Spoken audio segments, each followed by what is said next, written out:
Hi everyone, it's Mr. Scrunchy. We're going to go into topic 2. This video will be about angles. It'll be a lot shorter than the first one. I'll try never to do that again, make it so long.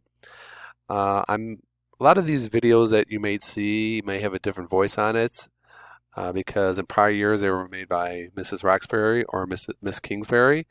But I'm trying to remake some of these videos in my own voice, kind of give me a handle on what we're doing and how we're doing it. Topic 2 is going to be about angles. Okay, let's go on to the next page. Where's my little thing? Okay. An angle is formed by two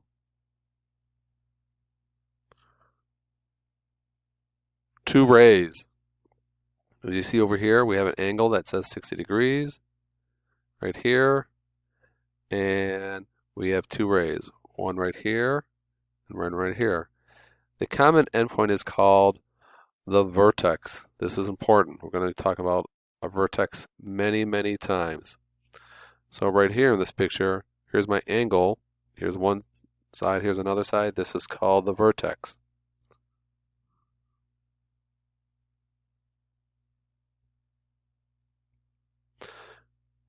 The rays are called the sides.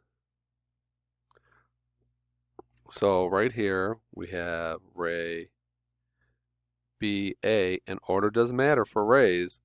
Remember, it has to start at the end point and in the direction, and this is ray BC. These are the two sides of this angle. And when we talk about an angle, we usually use 3 letters to name the angle, and the middle letter has to be the vertex. Okay, so one way to name this angle would be, I'm going to change, would be angle, and we use this symbol A, B, C. This is the angle symbol, that little partial triangle. Or angle CBA. They are the same. And if you notice, right in the middle is the letter B because that is the vertex. Once in a while, you could use a single letter to name an angle if there's only one angle at the vertex. So you could call this angle B because that's the only angle we have at vertex B. When we want to measure an angle, we use a different notation. So when we want to talk about the measure of an angle, we use this little m in front of the angle side. The measure of angle ABC is 60 degrees. So we have different names for angles based on what their measurement is. So this one is called an acute angle because it's always less than 90 degrees. This is called an obtuse angle because it is greater than 90 degrees. This next one is a very special angle. This is a right angle because its measurement equals 90 degrees. And this is the right angle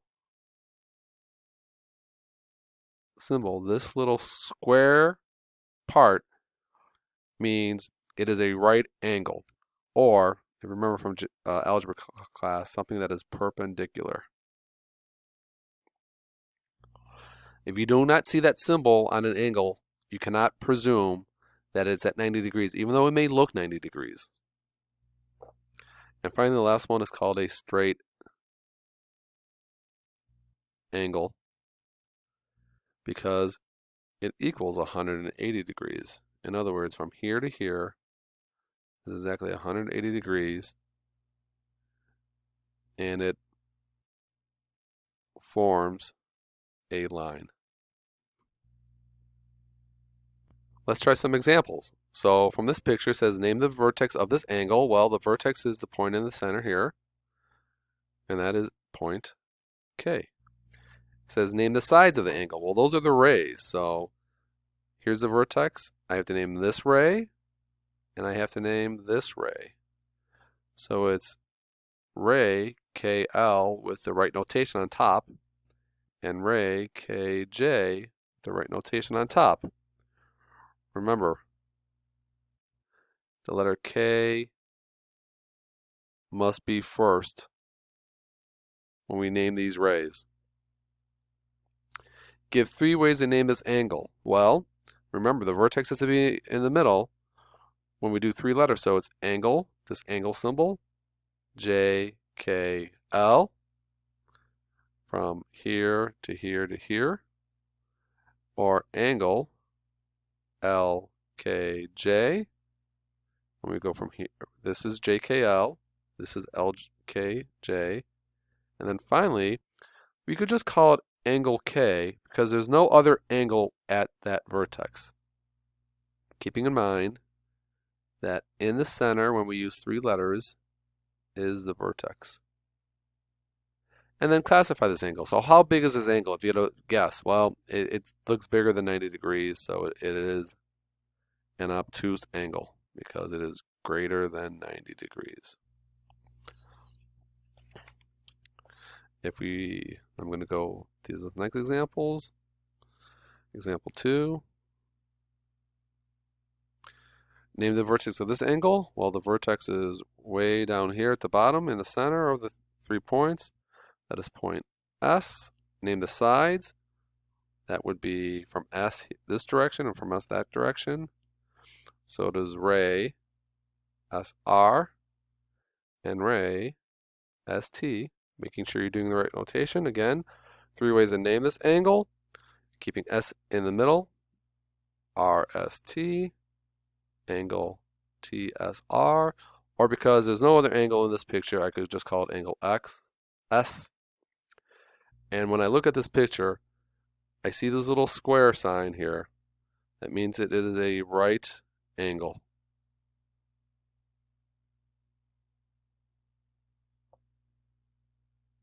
Remember last class we talked about when things are equal and when things are congruent. Equal are for things that have measurements or a number. Congruency is for when things are of shapes or figures. So I could say the measure of angle A over here is 75, and the measure of angle B is also 75.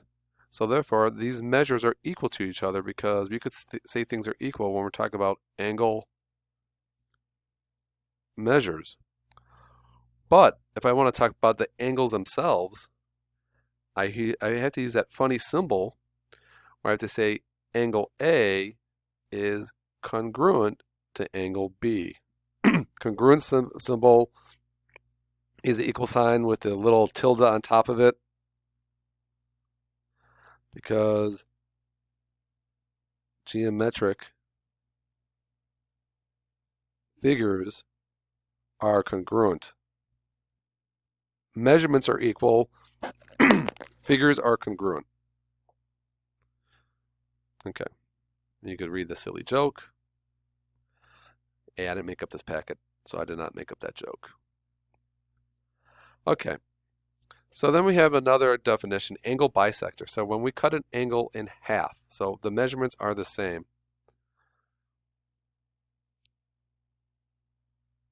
So an angle bisector is a ray that divides an angle into 2 congruent angles.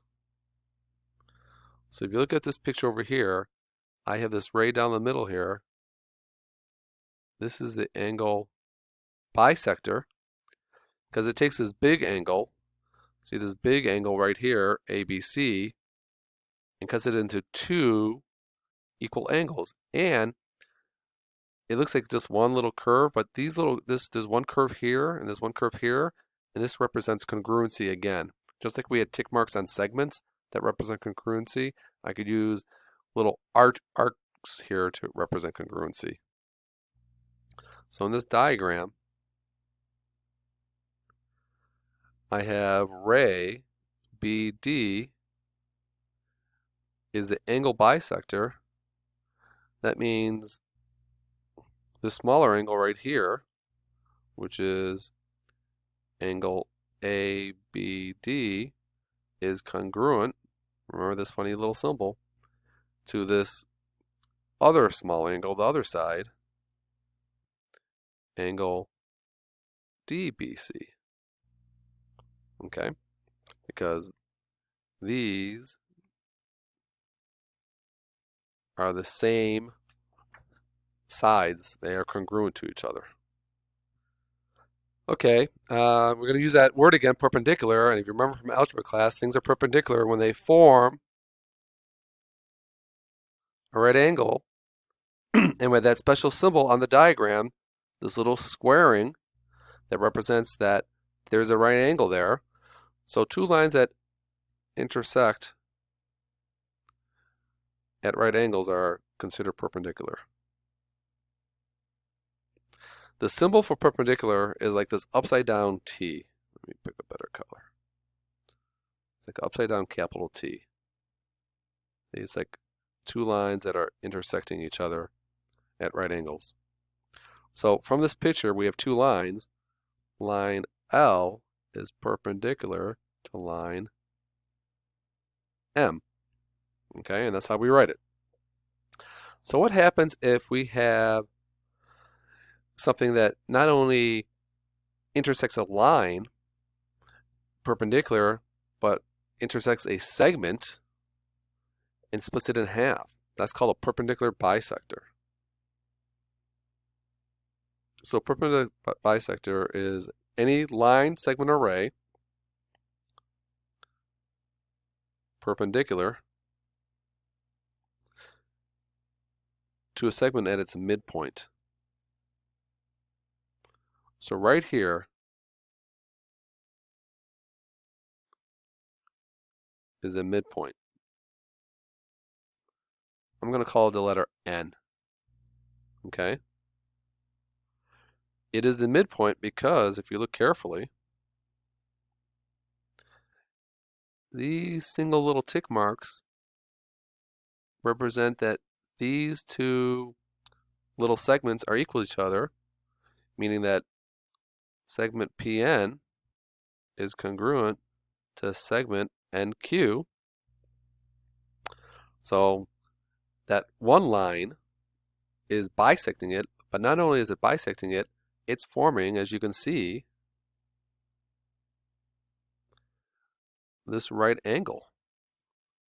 So line MN, line LM, and it's a line, is a perpendicular bisect to segment PQ. You can only bisect a segment because they are of a certain length. A ray and a line go on forever. Now, I called it line LM. I could have called it segment LM, or I could have called it ray LM. It would still be a perpendicular bisector. Okay, so write another name for angle CBF. So CBF, it's this one I'm just outlining in blue. Well, guess what? I can just call it angle FBC by reversing the letters. You still have B is the center point. That means it's a vertex, but all you have to do is reverse letters. I just can't call it angle B because there's many angles there at point B. So then it says, I'm going to erase this, and then it says, name the sides of angle EBD. So EBD is the one I'm doing here in red. B is the vertex, so I have two rays, and you could call it's ray BE and ray BD. Got to remember, when you do array, you have to start at the vertex. It says classify angle ABC. So ABC, look at that. Well, it's really just a straight angle.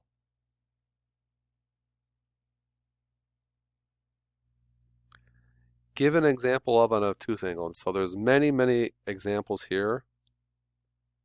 I'll just pick one.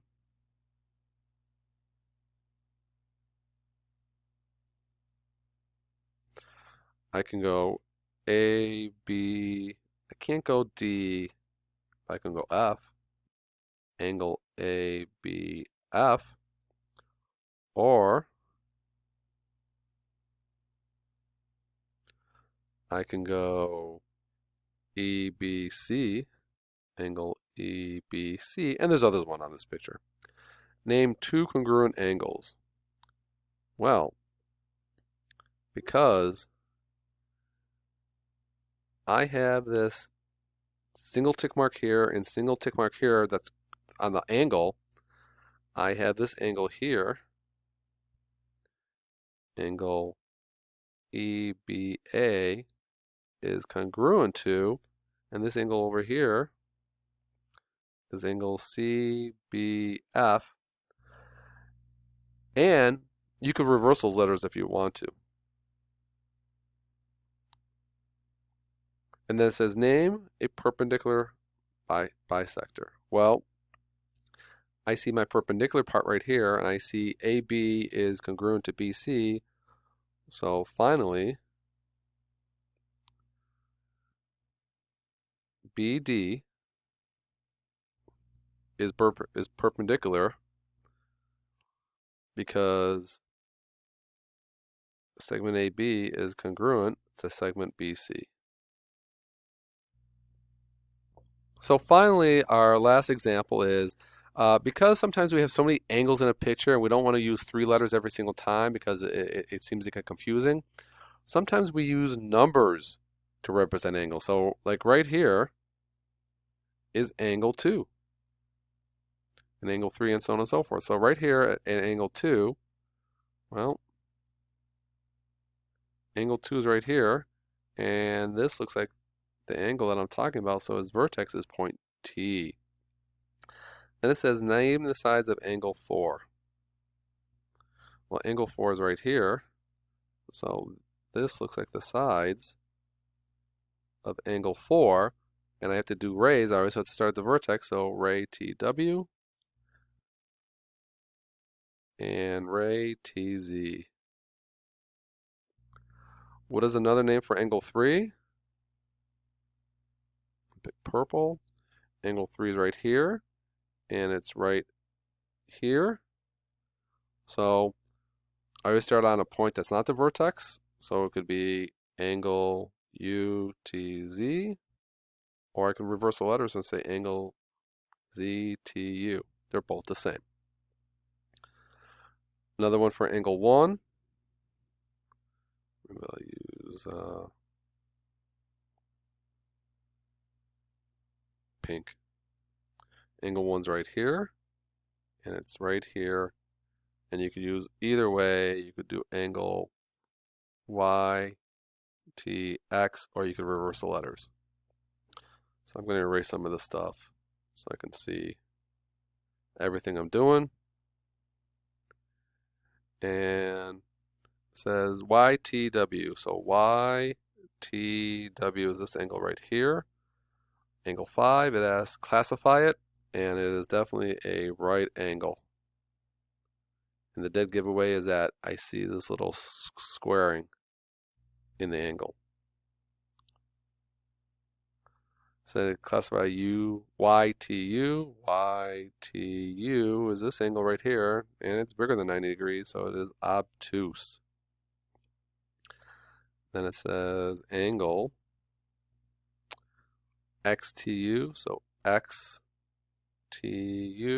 is definitely smaller than 90 degrees, so it's acute. And then classify WTX. I'm going to use bright green. WTX is straight across. It's a straight angle.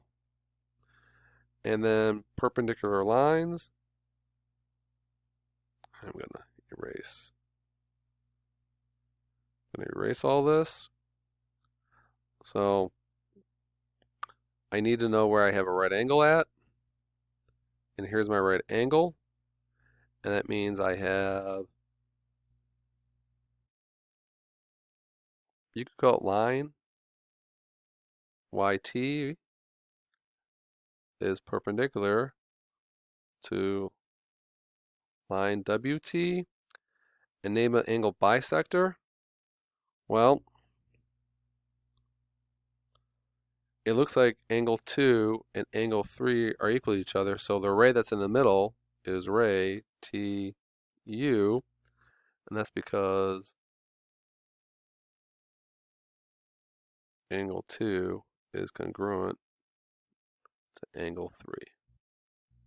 Okay, thank you for watching this video. Ask questions in class. We'll go over some work, but I hope this is better because it was a lot shorter. Thank you.